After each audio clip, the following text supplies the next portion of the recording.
하셔도 괜찮습니다. 계속 할 거니까.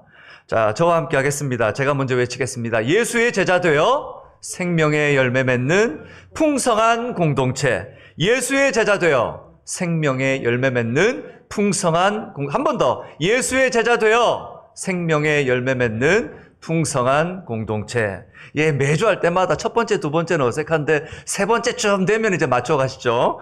괜찮습니다. 우리 계속 마음속에 새기고 또 새겨서 이것이 우리의 사명, 교회의 사명, 주님을 향한 교회의 목적과 방향이 되기를 간절히 소망합니다. 오늘 우리가 함께 나누는 이 골로새서는 에베소서, 빌립보서, 빌레몬서와 함께 옥중서신이라고 불리는 말씀 중에 하나입니다. 무슨 말입니까? 사도 바울이 옥중에서 교회를 생각하고 교회를 향한 권면과 애타는 마음으로 써내려간 편지, 그것이 바로 옥중서신입니다. 얼마나 교회를 사랑한 하나님을 닮은 사람의 모습인지 우리가 알게 됩니다. 자신의 힘들고 어려운 상황에도 불구하고 교회를 향해 편지를 써내려가면서 오히려 자기의 아픔이 아닌 교회를 염려하고 교회를 위한 기도를 보내고 있습니다. 당시 이방에 세워진 교회들이 아직 신앙이 성숙하지 못한 교회들이었어요. 시기를 따져본다면 사도 바울이 복음을 전하고 나서 불과 몇십 년 정도밖에 되지 않은 교회들, 그 약함을 알고 교회들 속에 들어온 각종 이단들이 있었습니다. 이상하게 진짜 이런 말 써서 죄송하지만 감쪽같이 진짜 자기를 속이고 약한 것은 알고 이단들이 어떻게 찾아옵니다. 교회들도 보면 작은 교회인데도 탄탄한 교회들이 있어요. 그런 교회들은 이단이 들어가질 못해요. 큰 교회인데도 아주 연약한 교회들이 있습니다. 어떻게 알고 이단들이 들어갑니다. 그리고 그들의 사상과 가르침을 성도들에게 퍼뜨렸고 성도들이 중심을 잡지 못하고 주춤되고 있었습니다. 그 소식을 지금 바울이 옥중에서 듣게 된 거예요. 그래서 골로새 교회에게 이 들은 상황을 가지고 옥중에서 편지를 쓰게 됩니다. 바른 복음에 서서 그들을 경계하고 더 나아가 성숙하고 능력 있는 삶을 사는 그리스도의 제자로 세워지기를 권면합니다. 어떤 사람요? 성숙하고 능력 있는 삶을 사는 그리스도의 제자로 세워지기를 권면합니다. 우리가 어떤 삶을 살아야 됩니까? 어떤 사람이다 됩니까? 복음을 들을 때 성숙하고 능력 있는 삶을 사는 그리스도인으로 세워져야 합니다. 세상 속에서 흐물흐물 넘어지고 조그만 풍파가 있으면 이리저리 휘둘리는 그런 인생이 아니라 세상이 볼 때는 볼품없어 보이지만 성숙하고 능력 있는 그리스도로 채워진 삶, 그것이 바로 제자로 사는 것입니다. 이것은 단지 여러분 사도 바울이 꿈꾸는 꿈이 아니었습니다. 여러분 교회에서 어떤 사명선을 이렇게 외친다든지 또는 목회자가 앞에서 어떤 비전, 철학을 얘기할 때는 그들만의 꿈을 이야기하는 것이 아닙니다. 물론 강단에서 잘못된 말씀이 증거될 때도 있죠. 하지만 대부분의 목회자들은 자신들의 꿈이 아니라 하나님께서 주시는 비전과 꿈을 나누게 됩니다. 지금 이 소망도 이 비전의 원천이 어디서부터 시작되냐면 하나님께로부터 시작된 것이었습니다. 하나님께서 품으신 꿈이었습니다. 에베소서 2장 11절과 12절에는 이렇게 기록되어 있습니다. 같이 보실까요? 모든 일을 그의 뜻의 결정대로 일하시는 이의 계획을 따라 우리가 예정을 입어 그 안에서 기업이 되었으니 이는 우리가 그리스도 안에서 전부터 바라던 그의 영광의 찬송이 되게 하려 하심이라. 이 에베소서는 이 교회가 무엇인지에 대해서 가장 잘 정의해 놓은 서신입니다. 교회가 어떤 교회가 되어야 되고 교회는 무엇인지에 대해서 정의해 놓고 있는데 이 교회를 붙드신 분, 교회의 시초가 되시고 창조자가 되신 분, 그 하나님께서는 이것을 계획하셨고 예정하셔서 그 계획하고 예정하신 하나님의 사람들을 부르셔서 기업으로 삼아주셨습니다. 우리는 하나님의 기업입니다. 우리는 하나님께서 붙드시는 하나님의 소유입니다. 그리고 하나님께서 그리스도 안에서 우리를 영광의 찬송이 되게 하기를 원하신대요. 영광의 찬송. 무슨 말입니까? 우리를 볼 때마다 하나님께서 막 기쁘신 거예요. 하나님께서 우리의 영광의 찬송, 우리가 예배 때마다 드리는 이 찬송을 드리면 얼마나 기쁘실까요? 그런데 그리스도 안에 있는 예수 그리스도를 닮아 주님께 감격을 드리는 인생, 그런 인생이 되기를 원하신다는 거예요. 언제부터 이 꿈을 꾸셨을까요? 여러분 읽었던 2장 12절에 보면 전부터 바라던 이라고 해요. 전부터 바라던. 언제 전부터요? 하나님께서 애초에 계획하셨을 때부터 바라던 그 꿈이 바로 성숙하고 능력 있는 하나님의 백성, 그리스도의 제자가 우리가 되는 것입니다.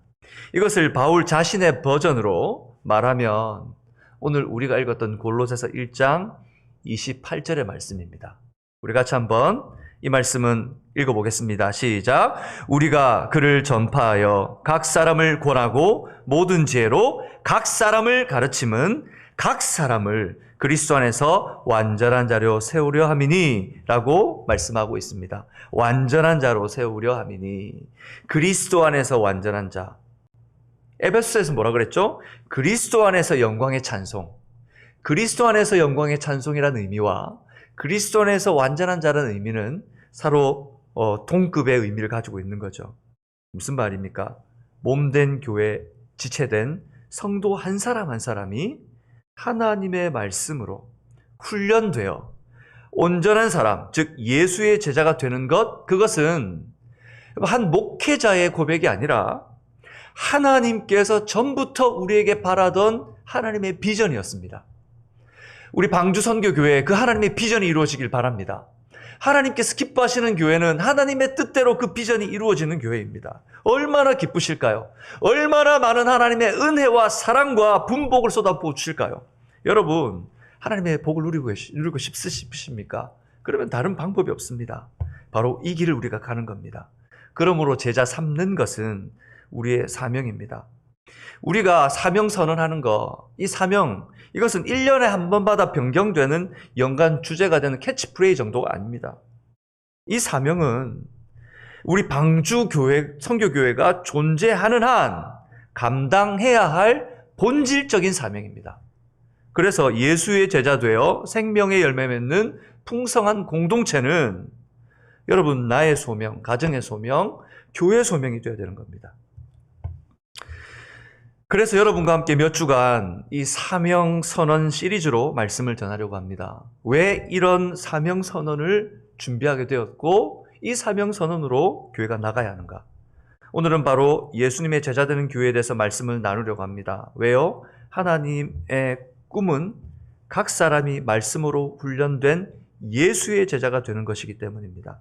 그래서 예수의 제자가 되는 것이 무엇인가? 구체적으로 한번 살펴보려고 합니다. 어떤 교회가 예수의 제자가 되는 교회일까요? 첫 번째, 일, 조직, 건물을 건축하는 것이 아니라 사람을 제자로 세우는 교회입니다. 우리 같이 한번 읽어볼까요? 시작. 일, 조직, 건물을 건축하는 것이 아니라 사람을 제자로 세우는 교회입니다. 여러분, 오늘 본문에서 사도 바울은 이 골로새 교회를 향해 말씀을 전하면서 우리가 어디에 편지를 쓸 때 그러잖아요. 어디 편지를 쓰는 대상이 누구냐에 따라서 누구에게 이러기도 하지만 만약에 단체가 되면 그 단체를 지칭하게 되잖아요. 그런데 오늘 사도 바울이 편지를 쓰면서 그 대상을 지칭할 때 동일한 단어를 반복해서 사용하는데 한번 보시겠어요, 여러분? 화면을 통해서 24절에 보니까 너희를 위하여라고 말하고 있어요. 너희를 위하여. 25절에 보면 또 거기에 뭐라고 되어 있습니까? 너희를 위하여라고 또 나와 있어요. 26절에 보니까 거기에 보니까 그의 성도들에게 라고 기록해 되어 있죠. 그의 성도들에게. 28절에 보세요. 계속해서 반복되는, 세 번이나 반복됐는데 각 사람. 지금 이 편지를 받고 있는 대상이 교회라고 하는 단체인가요? 아니면 건물인가요? 아닙니다. 너희, 성도, 각 사람. 다시 말하면 이 편지를 받고 있는 대상으로 표현되는 교회라고 하는 대상은 바로 성도 각 사람을 이야기하는 것입니다. 그러니 지금 편지를 쓰고 있는 교회라고 하는 사도 바울의 말 속에 담겨진 이 교회는 건물이 아닙니다. 고린도전서 1장 2절에 보면 바울이 문제가 정말 많이 일어났던 교회가 있었어요. 그 교회가 어떤 교회냐면 바로 고린도 교회였습니다. 고린도 교회가 문제도 많았습니다. 그 당시 고린도가 있는 도시가 신전이 있는 도시였고 그 신전 도시로 유명한 도시였습니다. 그래서 거기에는 온갖 신들과 온갖 문란한 신사 참병이가 일어나고 있었습니다. 그 교회를 향해 편지를 썼는데 1장 2절에 보니까 이렇게 말씀하고 있습니다. 같이 읽겠습니다. 고린도에 있는 하나님의 교회 곧 그리스도 예수 안에서 거룩하여지고 성도라 부르심을 받은 자들과 또 각처에서 우리 주 곧 그들과 우리 주 되신 예수 그리스도의 이름으로 부르는 모든 자들에게. 그 교회에게 편지를 쓰는데 뭐라고 돼 있냐면 보십시오 여러분. 하나님의 교회에게 편지를 쓰는데 고린도에 위치한 하나님의 교회에게 편지를 써요. 근데 교회는 곧 뭐라고 얘기하는 거예요? 성도라 부르심을 받은 자들이 교회라는 거예요. 또 그 뒤에 보니까 뭐라고 해야죠? 우리 주 되신 예수 그리스도의 이름으로 부르는 모든 자들. 성도라 부르는 자들, 즉 예수 그리스도를 주와 그리스도로 고백하는 자들이 바로 교회라는 거예요. 세상에서 부름받은 하나님의 백성들을 말하는 것이죠. 여러분, 교회는 일 조직 건물이 아닙니다. 교회 건물 잘 지어놓고 사람들 불러다가 조직 잘 짜서 교회에서 여러 가지 사역하는 그것이 진정한 교회가 아닙니다.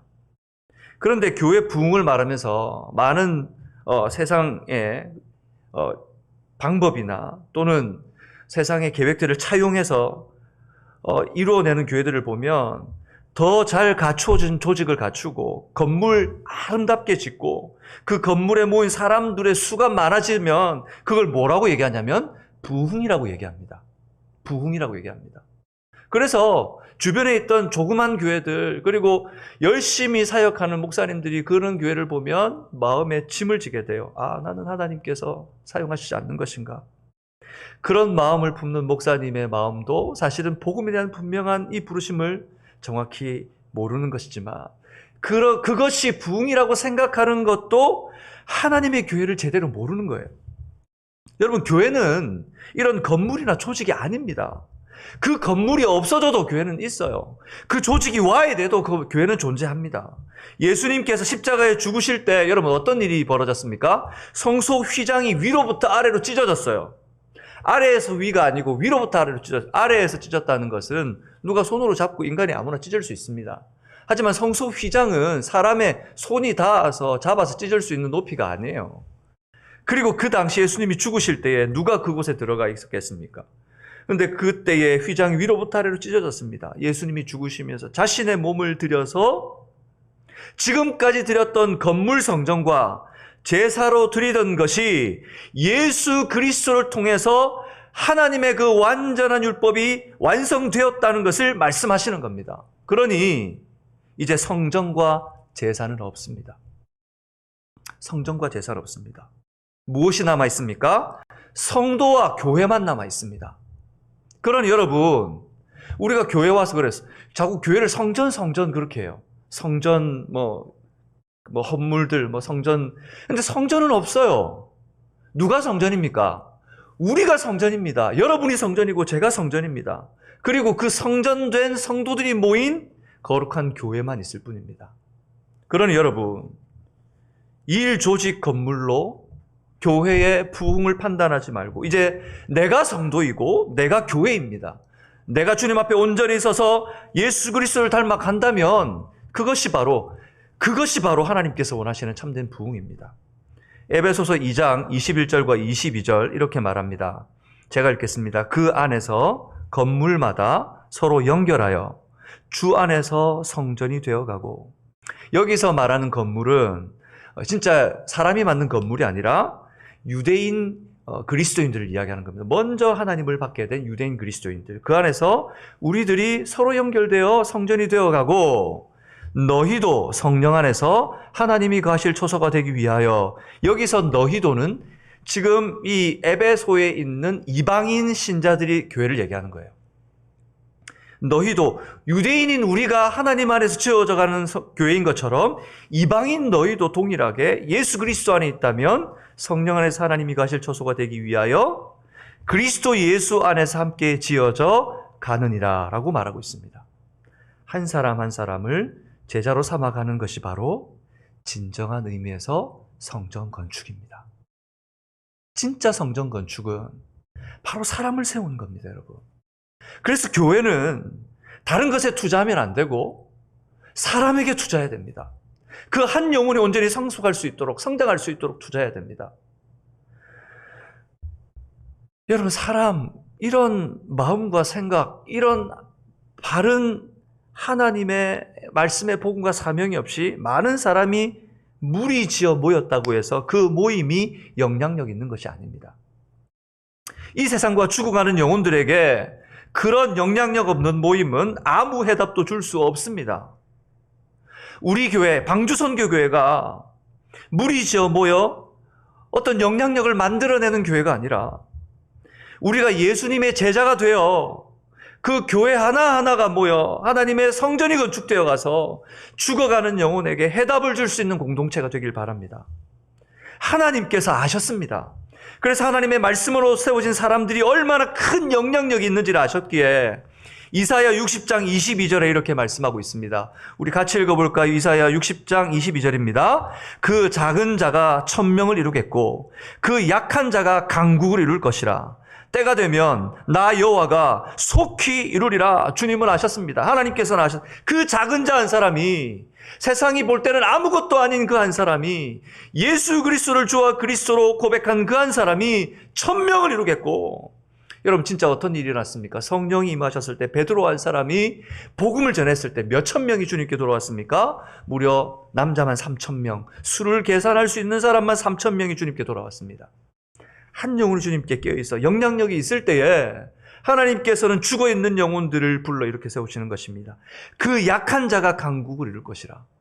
아무것도 아니고 세상이 볼 때는 비천하고 어눌해 보이지만 그 약한 자를 들어서 강한 자를 부끄럽게 하시고 지혜 없는 자를 들어서 지혜 있는 자를 부끄럽게 하시는 하나님, 때가 되면 그 하나님께서 우리를 통해 이루실 줄 믿습니다. 그래서 제자 훈련은 다수가 아니라 소그룹 형태로 이루어집니다. 제자 훈련은 수많은 사람 모아놓고 강의하듯이 이루어지는 게 아닙니다. 왜 그렇습니까? 목사 한 사람이 엄청난 시간을 투자합니다. 관심을 갖습니다. 그 한 사람을 터치하고 그 한 사람의 삶과 그 한 사람의 삶 속에 일어났던 모든 일들을 다 말씀으로 터치하여 그 한 사람의 삶이 하나님의 말씀으로 변화되도록 돕는 사역이기 때문입니다. 단순하게 무리를 모아놓고 강연해서 어떤 지식을 만들어내는 훈련이 아니기 때문입니다. 교회의 리더들, 특별히 교역자들이 먼저 훈련할 겁니다. 그리고 우리 평신도 리더들, 장로님들이 먼저 훈련하기 시작할 겁니다. 그리고 모든 평신도들의 삶 속에 이 훈련을 통해서 이 귀한 사명이 얼마나 복되고 보람된 일인지 경험하고 한 사람을 살리고 변화되고 그 한 사람이 변화되어서 성장해서 달라지는 게 얼마나 복되고 기쁜 일인지, 가치 있는 것인지 깨달을 때에 예수님의 마음을 품은 영향력 있는 교회가 될 줄로 믿습니다.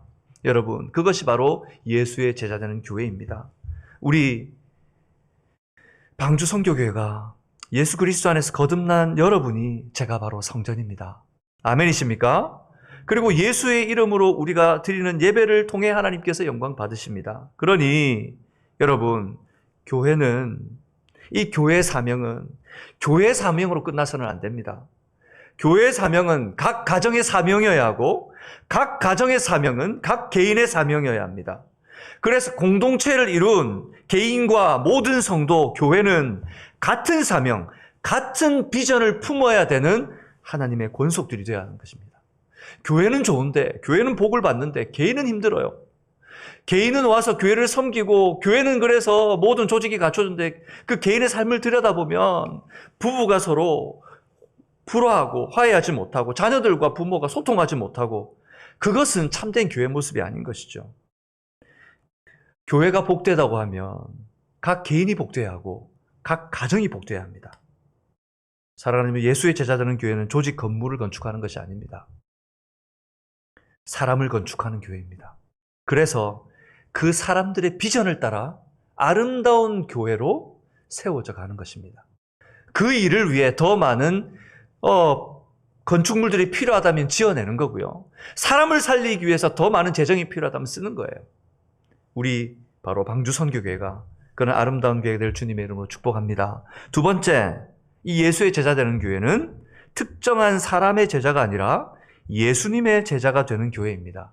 같이 읽어볼까요? 시작. 특정한 사람의 제자가 아니라 예수의 제자가 되는 교회입니다. 여러분, 우리는 어떤 특정한 사람의 제자가 아니라 예수님의 제자가 되어야 합니다. 목사가 제자 훈련하는 목적이 예를 들면은 나의 제자 만들겠다는 생각으로 시작해서는 안 됩니다. 그것은 제자 훈련이 아닙니다. 그런 생각으로 시작해서도 안 되고 그런 제자 훈련 자체를 하나님께서 허락하신 적도 그리고 하나님께서 기뻐하시지도 않으십니다. 훈련을 시키는 훈련자든 훈련을 받고 있는 훈련생이든 모두가 함께 예수의 제자가 되어야 합니다. 훈련을 하고 있는 목사도 목사 자신의 목회적인 계획과 야망을 가지고 성도들에게 자신의 생각을 주입시키는 일이라면, 그래서 사람 동원해가지고 내 목회 잘하려고 하는 것이라면 이것은 제자 훈련이 아닙니다.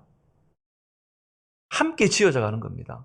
나도 그들 속에 함께 우리 성도님들과 함께 훈련하고 같이 예수님의 말씀을 더 많이 배우고 매일마다 배우고 매주마다 배우고 그리고 매년 배워서 같이 성숙하는 겁니다.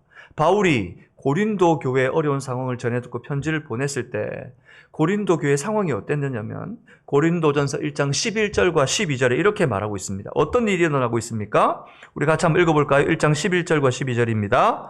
네 형제들아, 글로에의 지편으로 너희에게 대한 말이 내게 들리니 곧 너희 가운데 분쟁이 있다는 것이라. 내가 이것을 말하거니와 너희가 각각 이르되 나는 바울에게, 나는 아볼로에게, 나는 게바에게, 나는 그리스도에게 속한 자라 한다는 것이니. 이게 무엇입니까 지금 여러분? 글로에라는 사람을 통해서 내가 지금 너희 교회 소식 들었는데 왜 교회에 분쟁이 있다는 소리가 들리니? 들어보니까 어떤 사람은 바울파, 어떤 사람은 아볼로파, 어떤 사람은 게바파, 어떤 사람은 또 나는 그리스도파라고 하고 지금 나누어져 있는데 라고 말하고 있는 것이죠. 잘못된 방향으로 훈련을 시켜서 결국은 파단과 파멸을 낳게 된 상황을 보여주고 있습니다.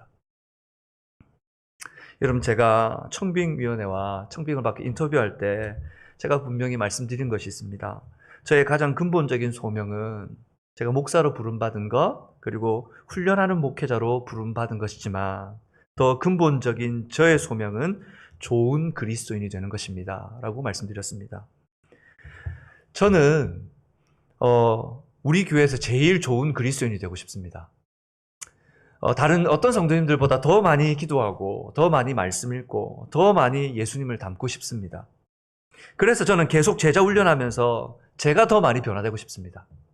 성도님들을 변화시키고 성도님들의 변화되는 모습을 보고 싶지만 저의 더 큰 욕심은 뭐냐면 할 때마다 제가 변화되는 겁니다. 할 때마다 제가 성숙하는 겁니다. 그것이 저의 가장 큰 계획이고 또 저를 살게 하시는 하나님의 은혜라고 생각합니다.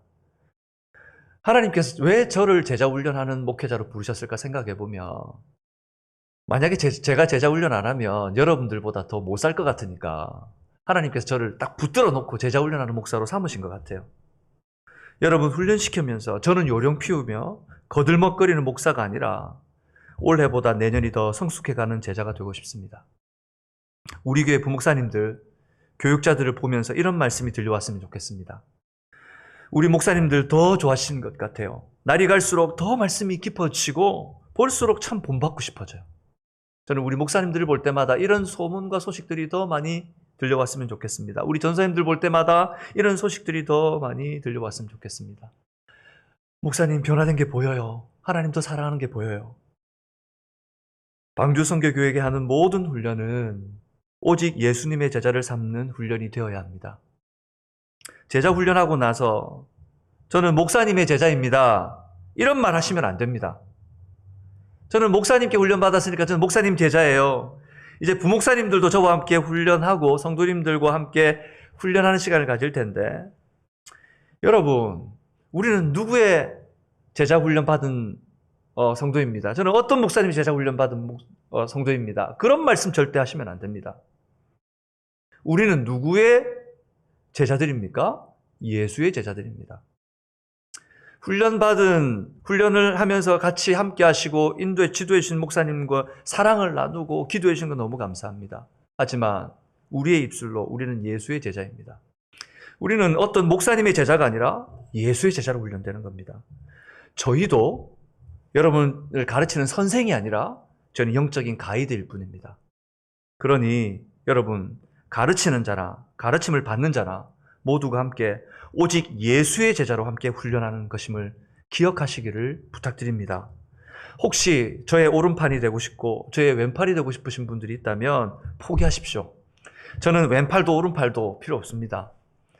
저의 오른팔 왼팔 대시를 하지 마시고 여러분 주변에 보이는 지금 길을 잃고 있고 마음이 상심되어 있고 아직 예수를 모르시는 분들이 있다면 그분들의 오른팔과 왼팔이 되어주셔서 그럼 자기의 팔과 자기의 다리로 훈련의 자리로 못 나오시는 그런 분들에게 훈련의 자리로 나와 예수님 닮아 그리스도의 장성한 분량까지 이룰 수 있도록 돕는 아름다운 사역이 여러분께 일어나기를 주님의 이름으로 축복합니다.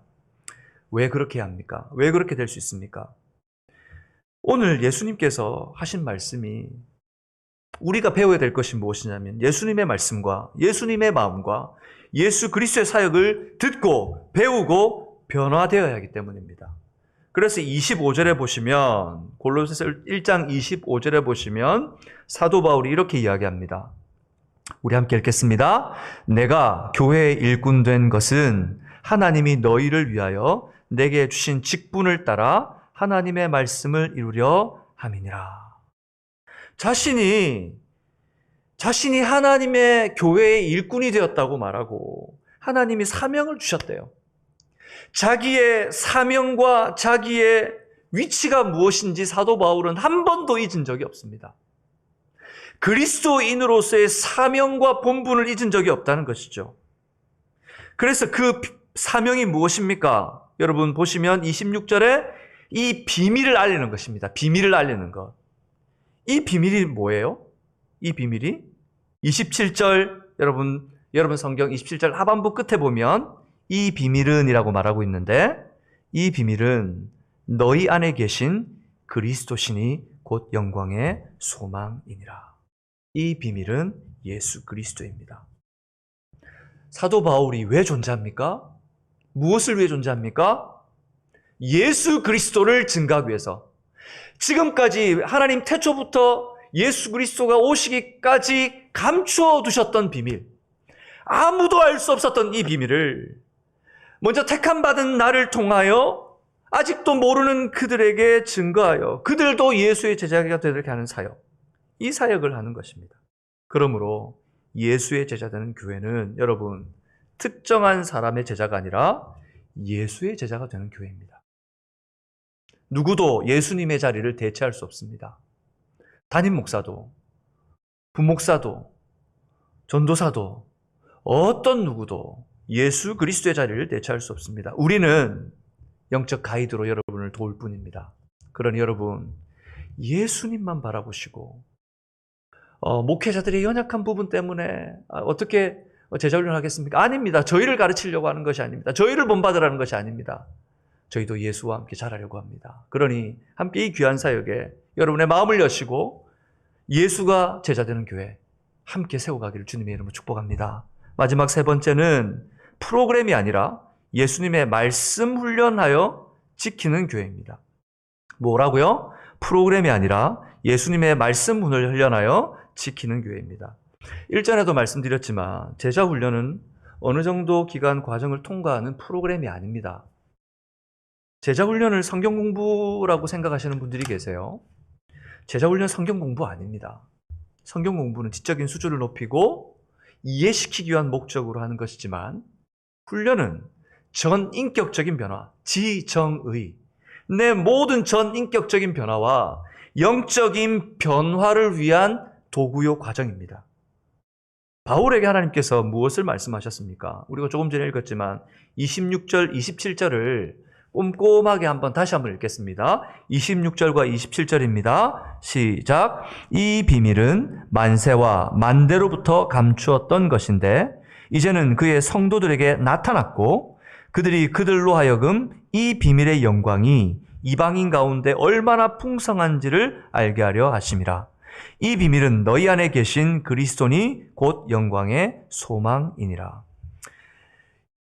하나님께서 보내시기로 하신 우리의 구원자, 죄로 말미암아 우리가 하나님의 나라에 들어갈 수도 없고 하나님의 그 영광된 하나님의 백성의 자리에도 들어갈 수도 없는데 우리를 구원하시기로 보내시기로 한 구속자, 구원자가 계십니다.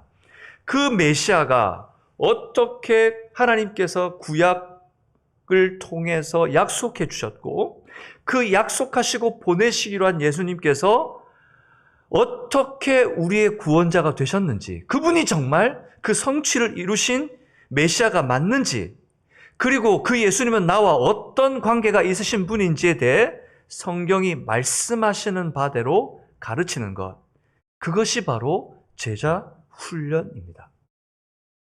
하나님의 말씀 속에 복음이 무엇인지, 그 복음을 어떻게 이루셨는지, 나에게 어떻게 성취되었는지, 그리고 여기서 끝나는 것이 아니라 예수님께서 마태복음 28장 20절에 뭐라고 말씀하셨습니까? 가르쳐 끝나는 것이 아니라 지키게 하는 훈련이라고 말씀하셨습니다. 제자 훈련은 여러분, 지식적인 것만으로 끝나는 것이 아닙니다.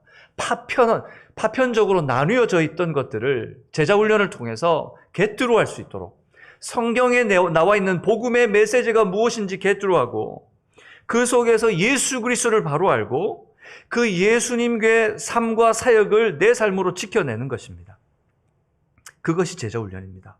제자 훈련은 지키게 하는 훈련입니다. 아니, 지킬 수 있도록 하는 훈련이고 지킬 때까지 하는 것이 제자 훈련입니다. 그러니 여러분, 제자 훈련, 이것은 각오해야 합니다. 예수님의 제자 되는 것은 내 세상적인 모든 욕망과 생각과 기준과 가치들을 다 버려버리고 내가 예수로 다시 채워지는 훈련입니다. 그래서 오늘 28절에 보니까 이렇게 말하고 있는 것이죠. 제가 읽겠습니다. 우리가 그를 전파하여 각 사람을 가르침은 각 사람을 그리스도 안에서 완전한 자로 세우려 함이니. 그래서 제자 훈련은 대그룹을 하지 못하고 소그룹을 해야 됩니다. 각 사람을 터치하고 각 사람의 삶과 사역, 한 사람을 변화시키기 위하여 한 목회자가 땀을 흘리면서 그를 위해 중보하고 그가 변화되기까지 온전한 사람이 이루기까지 하는 것은 수많은 사람들 중에 군중 속의 한 사람으로 훈련시킬 수 없습니다. 그래서 소그룹으로 터치하며 하는 겁니다. 예수님과 함께 하는 삶이 우리 신앙의 전 영역에 나타나는데 바로 말씀, 기도, 사랑, 섬김, 증거, 예배 모든 곳에 나타나야 하는 것입니다. 제자 훈련하면 삶의 현장에서 말씀을 기억하고 생각하고 적용하도록 돕게 됩니다. 그래서 여러분, 생활 숙제가 많아요. 숙제가 나갑니다. 이 숙제를 해야 돼요. 벌써부터 숙제 얘기하니까 마음이 덜컹하시죠? 근데 저희 아이들을 봐도 학교에서 숙제를 안 내주잖아요. 그러면 집에서 공부를 안 해요. 여러분, 우리에게 과제가 떨어지지 않으면 사람이라는 것이 연약한지라 우리의 삶에 변화가 일어나지 않습니다. 과제를 주는 것은 잘하나 못하나 그거 보려고 하는 것이 아니라 우리의 삶에 빼앗겼던 하나님을 향한 시간을 다시 되돌려 놓는 영적인 흐름을 빼앗는 훈련입니다. 무엇보다 여러분, 자신에게 만약에 이런 훈련의 모습으로 하지 않고 참석하려고 한다면 독이 됩니다. 생활 숙제하고 암송하고 예습하게 합니다. 말씀 암송해야 됩니다. 그리고 여러분, 과제를 또 교재를 보면서 예습을 해야 돼요. 빼곡히 또 말씀을 적어야 돼요. 그거 하면서 그런 분들이 있습니다. 제자 훈련을 지나면서 너무 힘들었어요. 그런데 마치고 나면 다들 뭐라 그러냐면 또 하고 싶어요. 참 사람이 그렇죠, 여러분. 들어갈 때 나올 때 마음이 틀리다고. 훈련하면 훈련 속에 하나님 주시는 은혜를 놀랍게 경험하게 됩니다. 그런데 제가 제자 훈련하면서 경험한 것은 그런 분들이 있습니다. 프로그램 끝날 때까지 잘 견디다가 과정이니까 시작했는데 패스시켜 주시겠지 라고 시작하시는 분들이 있습니다. 어떤 분들은 준비 안 해오시고 그냥 해란 과제들 안 하시고 그냥 본인의 패턴대로 하세요. 그러면서 와가지고는 그냥 말주변으로 분위기를 떼우려고 합니다. 그러면서 분위기를 좀 띄워볼까 하고 잘못된 열심을 내시는 분들이 있어요. 다시 말하면 제자훈련은 프로그램이 아닙니다, 여러분. 패스하는 게 목적이 아닙니다. 내가 예수님을 제대로 알고 내 인격과 삶을 주님을 닮은 작은 예수로 살기 위하여 몸부림치는 삶의 현장입니다. 그런데 만약 이런 모습으로 제자훈련에 임한다면 하나님을 감동시키기는커녕 함께 훈련하는 동역자들 시간을 빼앗게 됩니다. 그 한 시간을 훈련하기 위해서 그 과제를 하면서 일주일 동안 정말 열심히 수고하고 몸부림치던 그분들이 그 현장에 와서 실망하게 됩니다. 그리고 이 제자훈련 과정에 있는 선한 영적인 흐름을 끊어버리게 됩니다. 무엇보다 자신에게 독이 됩니다. 여러분 기억하십시오. 예수의 제자되는 교회는 프로그램이 아니라 예수님의 말씀을 훈련하여 지키는 교회입니다. 얼렁뚱땅 시간이 해결해 주겠지라고 생각하시면 안 됩니다. 무엇보다 성령을 의지하고 내 삶의 말씀이 각인되도록 내가 몸부림치면서 예수 그리스도의 이름을 붙들고 기도하는 자는 나와 하나님 앞에 훈련되는 삶의 현장이 있어야 합니다. 다시 한번 골로새서 1장 28절 말씀을 제가 읽겠습니다. 우리가 그를 전파하여, 그가 누구입니까? 예수를 전파하여 각 사람을 권하고 모든 죄로 각 사람을 가르침은 각 사람을 그리스도 안에서 완전한 자로 세우려 함이니, 각 사람이 복음으로 무장되어 완전한 자, 예수 그리스도의 제자가 되는 교회, 우리가 함께 세워가기를 주님의 이름으로 축복합니다. 여러분, 예수의 제자가 되는 교회는 이런 교회입니다. 첫 번째, 일, 조직, 건물을 건축하는 것이 아니라 사람을 제자로 세우는 교회입니다.